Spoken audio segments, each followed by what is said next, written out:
So I'm gonna restart this or just redo like the intro a little bit because I thought that was the run, but I forgot that when I saved this highlight on Twitch, I saved it too long, so I included a failed run. So it's a 15-minute run, definitely not 30 minutes long. It's a 15-minute run. This is the run that we completed, Valtan, and I just want to kind of try and live commentary, VOD review kind of thing, go over my thought process as a blue Gunlancer and as raid leader who is going to be using corrosion bombs for my team, using the esters for my team. Obviously, for a lot of us, this was the first time we're using esters. I did not play on Russia. I did not play on Korea. I have no previous Lost Ark experience. I started playing at early access February 8th, and all of my knowledge on the game is from then until now, right? Watching videos, watching streamers, a lot of the really amazing content creators that there are for this game. Now, getting into things. The first time we're going to be using the esters at 130 bars. A lot of people recommend using destruction and or corrosion, depending on which one. Time stop grenades and flame grenades. I was not using flame grenades. I was using them earlier. This was after about 10 hours of running, and I noticed that when people were getting imprisoned, we didn't need them. Other people had them. So I was running dark bombs to help increase our damage. After 10 hours of running with the same group, pretty much 5 of them were random, and we had gotten the beginning chunk of the fight down to the point where we were pumping a lot. Even though the highest item level person in our group was 1450, everyone else was 1445. We were doing quite a bit. You need a carry, bro, after weekly reset. So I pop in here just to taunt, get some shield gauge off the beginning. It doesn't really make too much of a difference. And ideally, you want a corrosion bomb at 2 or 3 like fist stomps. And then you want to go ahead and hit him with all your destruction, right? With blue Gunlancer, shield bash as well as dash upper fire. Dash upper fire being our counter are both destruction skills. So now we have 2 skills that apply weak point. Before we had literally none. So I'm glad that they added that when we got Valtan. Now, as at the time of me completing Valtan for the very first time, I was 1445. Everything was plus 17. I was not over or under item level. I was literally perfectly on item level. And you can see just from watching just about how tanky I was. You can also tell there were some moments where we look a little sloppy. Again, I will reiterate, this was the failed run. There were some times where it was sloppy. I will reiterate that this is 5 random people. We don't know the Berserker. We don't know the whole party too. We don't know them. You know what I'm saying? We just picked up people from Party Finder, and here we are. You know what I'm saying?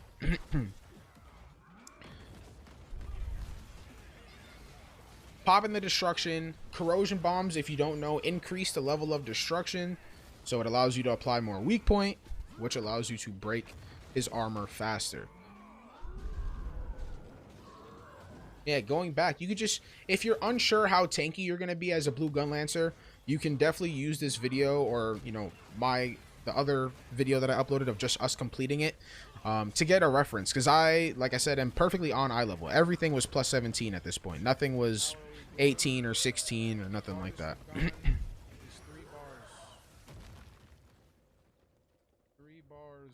At this point, I was pretty dead, and I was just tanking through the axes. I didn't want to get in other people's way. It was annoying. I was just like, fuck it. I'm going to sit in a corner and tank all the hits. So, easy peasy. I had been fighting this boss all day, so I was pretty beat. So, we're at 144 bars.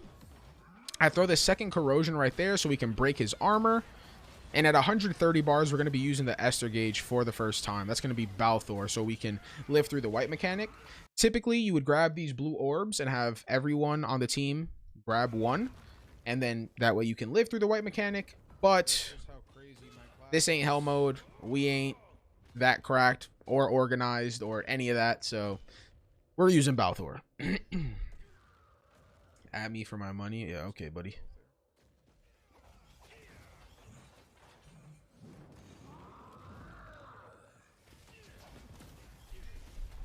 Another thing to keep in mind is a lot of people have concerns as to red Gunlancer versus blue Gunlancer. Here's the first Balthor. Use it at 130 bars. Very nice. Everyone get the buff. A lot of people are concerned with blue Gunlancer versus red Gunlancer, which one is better. We don't need to separate the two classes or play styles, the two engraving styles.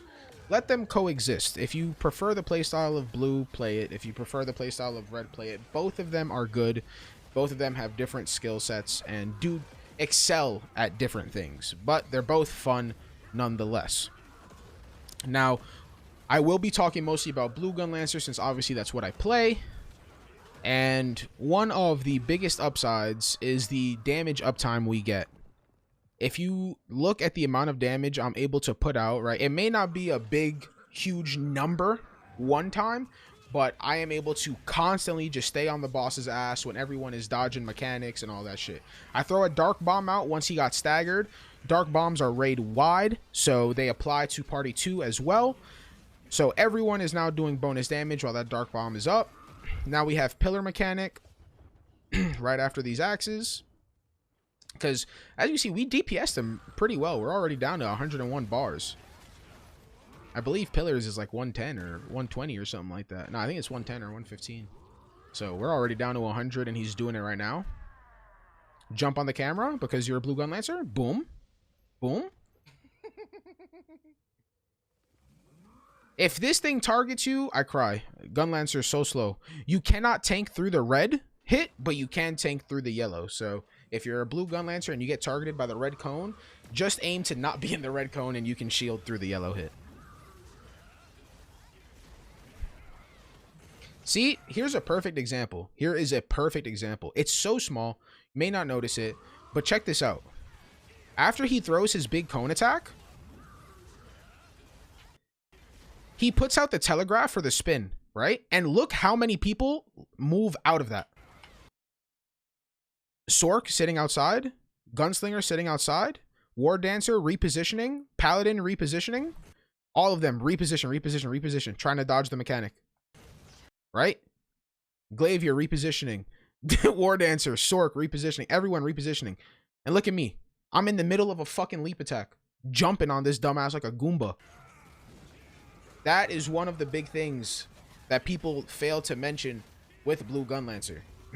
Also, when you take hits, your damage goes up. That's how combat readiness works. Homie, I did my chaos dungeons, and that's it. I did the Chicken Island. That's it. I've been in Valtan since. 85 bars, he gets rid of one side. You don't need to be all the way to the wall, but good to avoid. Now for this pillar mechanic, after this, he does the cone, right? So this pizza mechanic, you want to try and aim it away from the safe zone, right? So he got rid of the right side of the arena up here, right? He got rid of the right side. So if you go all the way to the left side, you can avoid all the pillars when they explode. It doesn't matter which pillar explodes. You can just avoid all of them. The far left is totally safe. You also can't get knocked off because the wall is still up. So up until 35 bars, when the other side is destroyed, you want to try and play towards that. Take advantage of that. Our next Esther isn't going to be for a long time. That's going to be at 16 bars. You can use it at 65 bars or at 60 bars after the counter if you want to. But yeah, so right here, I believe Awakening. I wanted to get value out of my Awakening, and this attack, these portal tunnels, kind of like Argos, if you get hit by a lot of them, it hurts. It hurts. It'll drain your shield really, really quickly. So I popped my Awakening just so I didn't really have to. Kept my shield charge nice, or my shield gauge nice and high.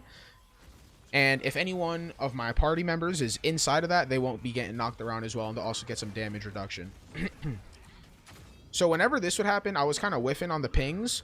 Whenever the counter happens, ping it, let people know, don't attack the boss, get to the hill for safe zone. Right? Look at this. I'm just eating hits, man. Eating hits. Get the charge back, eating hits. Even as a Gunlancer, there are still parts of this fight where I was incredibly scared. Nalasias threw that hit. I tanked that shit every fucking time. Excuse my language. Every time. So 65 bars. He jumps to the middle. He puts an explosion under everyone. If you are in an organized group, if you're in comms or whatever it is, you guys are probably going to stack up on each other. let the explosion spawn, dodge away. Ideally towards Valtan to prep for the next counter. We weren't that organized. 5 randoms. We were just running away from each other, basically. Let the explosion spawn. Bada bing, bada boom. Get ready right next to Valtan to get this counter.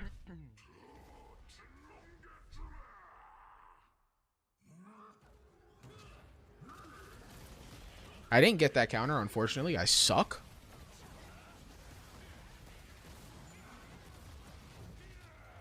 But as you can see, our Esther gauge is full. So some people choose to Thyrane here for extra damage. My mentality was, if everyone is alive, we won't need the extra damage. And we can chill at 16 bars, because that is a bit more annoying to deal with.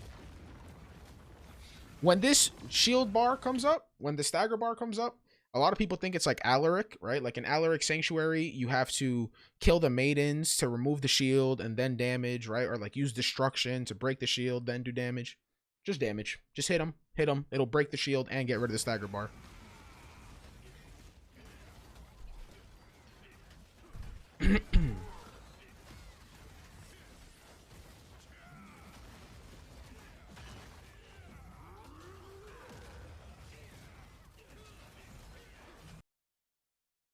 Again. This guy's on the floor. This Glavier is running away. She's out of range. And you can't see behind my webcam, but there's other people running away. Where am I? Attacking the boss. Didn't lose any damage there. Didn't lose any damage there. If you're ever curious about Blue Gunlancer and why they're so good, this is one of the big reasons why. This is why they're so valuable. Because they allow you to be a fucking... I don't even know what to call this. A Giga Chad? Huge counter.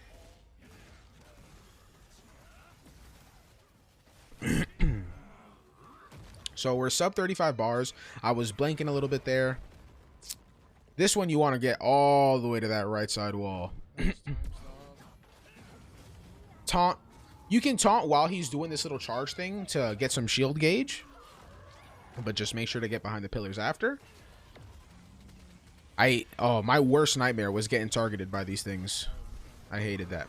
So ideally, if you ever get targeted by the cone, that pizza thing, you want to try and take out, like on this specific scenario, when you're at 35 bars, you want to try and take out 2 pillars. And the reason being is because, as you saw, our paladin only got rid of 1 pillar. And whichever ones explode first, that's your next safe zone. So the more pillars that explode originally, the bigger safe zone you have available after. Right? And as you can see, 3 of them are exploding, and look at our safe zone, right? Our safe zone is only this little area. Whereas if he had pointed it towards both of these, or towards both of these, we would have had a much bigger area to access for safety. But it's okay. We all lived anyways.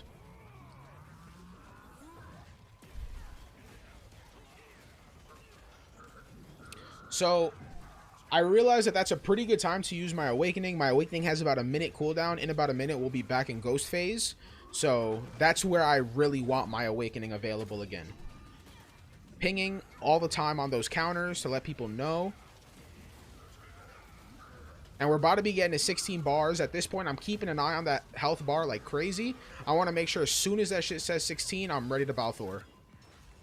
So in case you don't know, what you're using Balthor for is this. You saw him summon that portal where he's running into right now. That's what when you see that, that is like, okay, I need to Balthor right now. So we're at 14 bars, but he's going in the portal. I want to get it prior to then. Because you can see, I'm going to tank some of these hits here, right? But you can see how much damage it still does a lot. I Nalassia'd through because it hurts. It hurts a lot. With Balthor, you also don't need to dodge this. You don't have like, you're immune to like this push that is the yellow telegraph. So you don't need to hide behind the pillars. You can just go to the safe spot. And then he dies right after, and it's Ghost phase. Now, I just want to say, at this point, I was so nervous. I was so nervous. This was the first time we ever got to Ghost phase with all 8 people alive. And you're going to hear it. Watch, I take a deep breath. Bro, I was going through it. This guy, thumbs up. Like, we're doing good. We got this. This telegraph right here, if you're a Gunlancer, it's extremely scary. Why? Because we are so fucking slow. Red Gunlancers a little bit faster, but blue Gunlancers are pretty slow. We don't run swiftness, and our big ass clunky, you know, backstep. You want to make sure do not get hit by this red telegraph. This red telegraph is a one shot. It's a choke slam. He's gonna grab you up like a fucking bag of Skittles on Halloween and toss your ass off the side like he's a fucking 3-year-old. Do not get hit by this red telegraph. If you watch the VOD of the 10 hours of me doing Valtan, there were many times where I almost got hit by that and I like audibly screamed. I was like, no! I can't scream now because my parents are asleep, but if you get grabbed, he does this shit and tosses you right off the fucking side. Another example, everyone repositioning, looking at me. Still pumping out damage.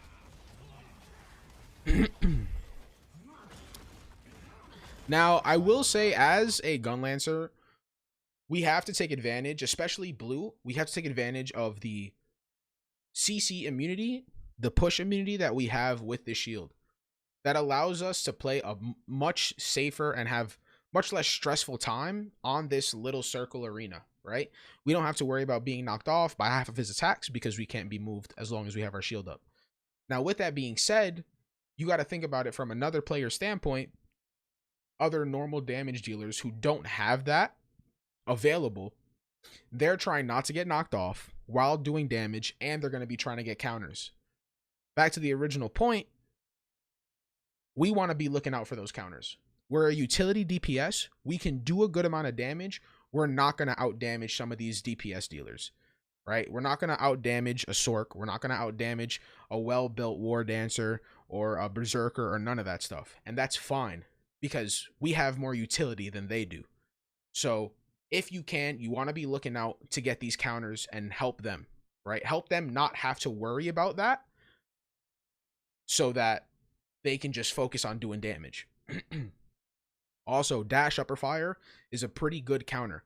It gives you a nice extension of range. First tripod at level 4 also gives you quick prep, which allows it for a shorter cooldown. With quick prep, it's about a 12-second cooldown.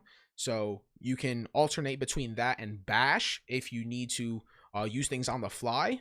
But at the same time, we're also slow. So, you know, don't go out of your way for a counter, right?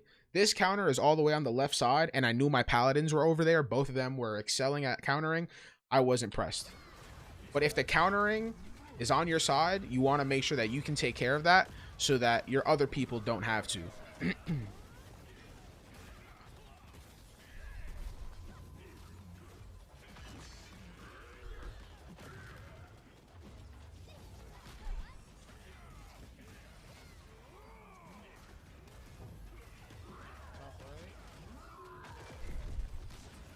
Nice. Nice. Everyone was avoiding damage here. I'm still taking hits, trying to put out damage that I can. I saw Davis sitting right in front, so I didn't run up there.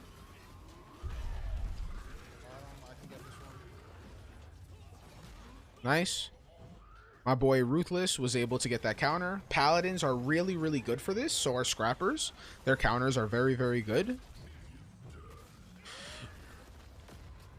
I believe I Awakening soon because I just got it off cooldown.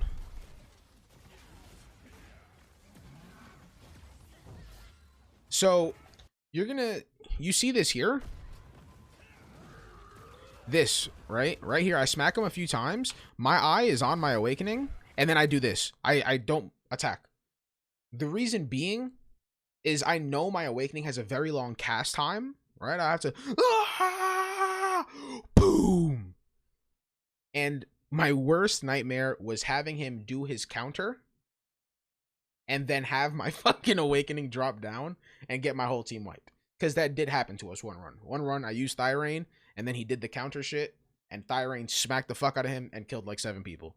So I was waiting to make sure he wasn't going to do it. I wanted to make sure he was committed to another animation before I did it. Get 7 million damage. Don't know how I didn't get that counter.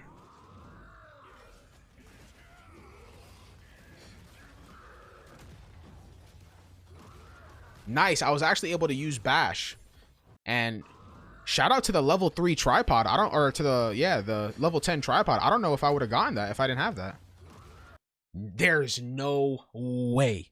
If I didn't have bash level 10, there's no way I counter that. Look how far I am. Look at that, bro. Look at the distance. That's the final tripod. Extend the AoE by 30%. Oh my gosh. Clutch, clutch, clutch.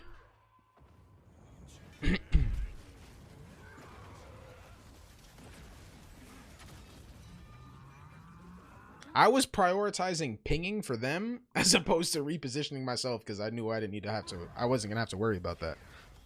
Now at this point, I was keeping an eye on Thyrane and my Esters, because once you're in Ghost phase, you don't need to worry about Balthor. You just need to worry about countering and Thyrane to help out with damage, because he does the same few moves all the time. It's on repeat.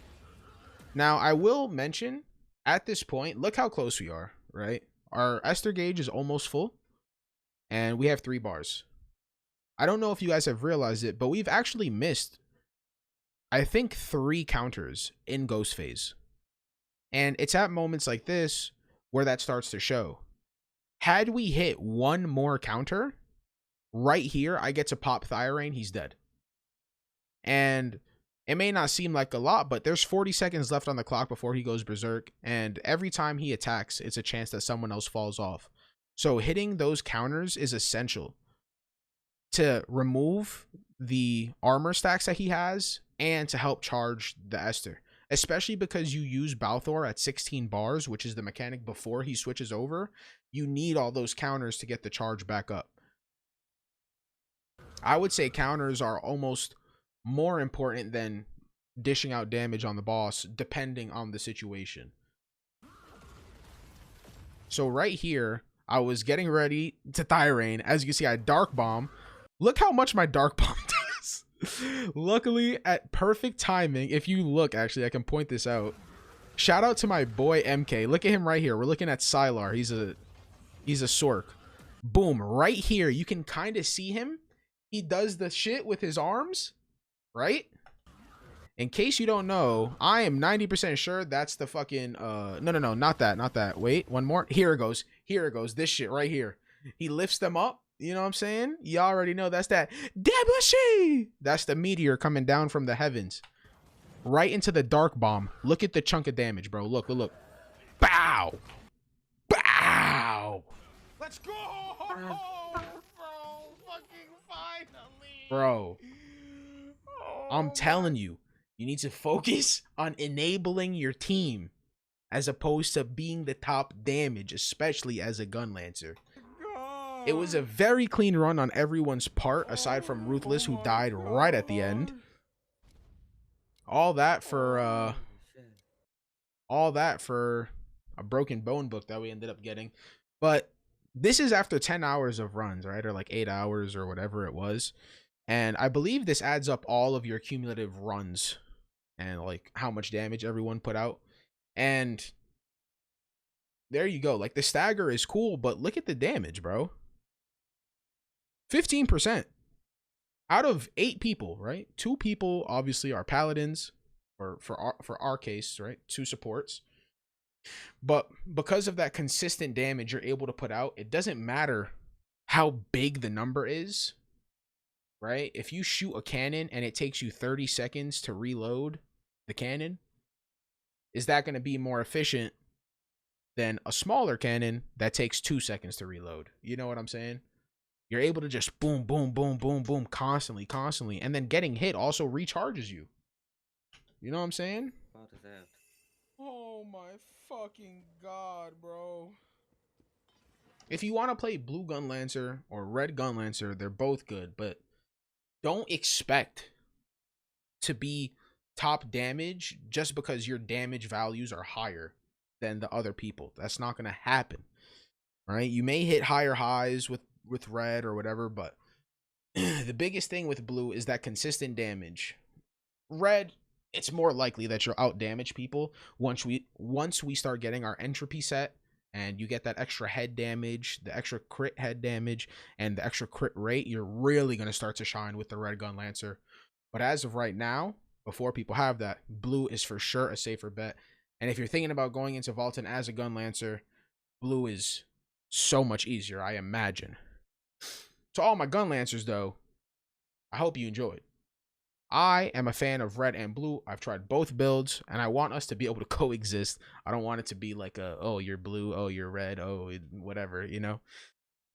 It's a great class. It's very helpful, right? There's a lot to utilize in the kit, whether you're playing red or blue. And playing it to a high ability and completing raids like this, and we're going to have even more difficult content going forward with Vicus, Kuku, and Belshaza. It's going to be so satisfying. You know what I'm saying? I didn't realize how much of a privilege it was to play with a Gunlancer until I started making alts. But yeah, don't be afraid to play Gunlancer. You may not do the most damage, but you do a lot more than just damage. And other classes don't do that. You know? I tried to go over as much of what was going through my mind on the fly. Died the whole run, bro. But I probably didn't do a great job commentating. But overall, I hope you guys enjoyed. And if you have any questions regarding being the raid leader or things to look out for or about being a Gunlancer in Valtan Gate 2, just let me know. I know a lot of people are struggling, and I'll do my best. I'm not, like I said, I haven't played Korean. I haven't played Russian servers. All my knowledge on this game has come from starting playing on like the early access February 8th. So I'll do my best. Anyways, for the people on YouTube, I appreciate you guys. I hope you enjoyed. Don't forget to like and subscribe. Goodbye.